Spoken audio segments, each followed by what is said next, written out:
I chose to do a plant cell model. I made this model as a pizza.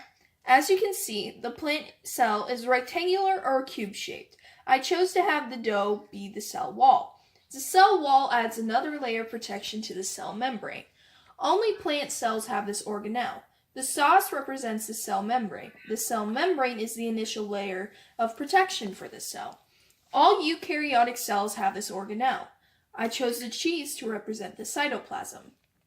The cytoplasm is the jelly-like material found in the cell besides the nucleus. For the nucleus, I chose to have a pineapple ring. All cells have a nucleus. The nucleus is the control center of the cell. For the nucleolus, I put a small piece of Canadian bacon in the middle of the nucleus. The nucleolus makes the ribosomes in the cell. So speaking of ribosomes, I chose to put little pieces of olive on the pizza. The ribosomes are small pieces of protein found in the cytoplasm. Their function is to assemble the proteins.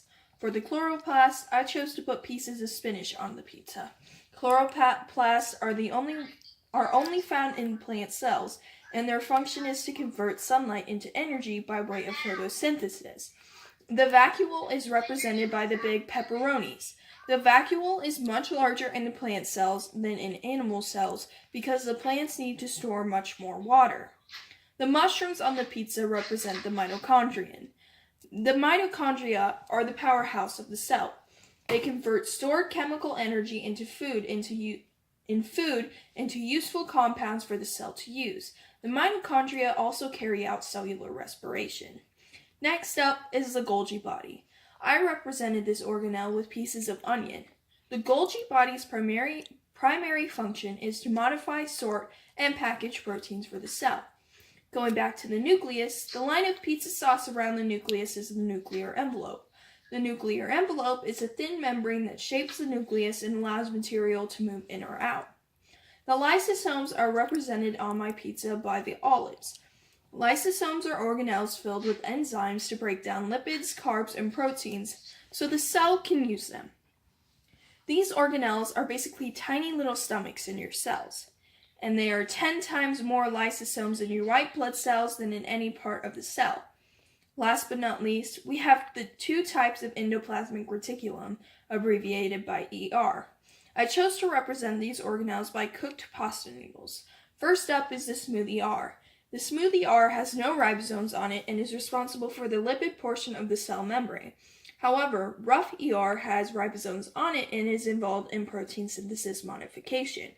Now that we have discussed all the organelles working away in the plant cell, let's look at some disorders that happen if one of these organelles are not working right.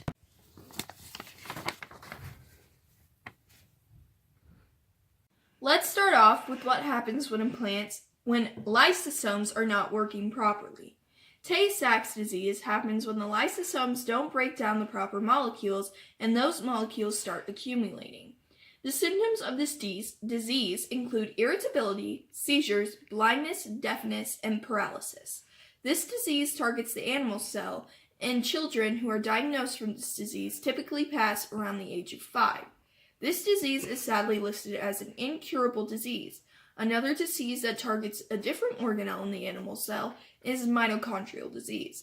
As the name suggests, this disease affects the mitochondria. If there is a malfunction of the mitochondria, this disease takes its effects. When the mitochondria fail, less and less energy is generated in the cell. Cell injury and even death can follow this harmful disease. This disease primarily affects children, however, it can still affect adults. Some of the symptoms of this disease include muscle weakness and pain, poor growth, seizures, diabetes, etc. This disease has no cure. The last and final disease I'm going to talk about is a disease that affects the animal cell as well. This disease affects the Golgi apparatus and is called achondrogenesis. It's a rare, severe genetic disorder that results in a short trunk, small limbs, and a narrow chest. This occurs when a person doesn't produce enough growth hormones. As a result of this, cartilage and bone don't develop properly, causing bad things in the skeletal system. As you can see, the function of every organelle in the cell is extremely important, and if they don't function properly, these diseases may affect them.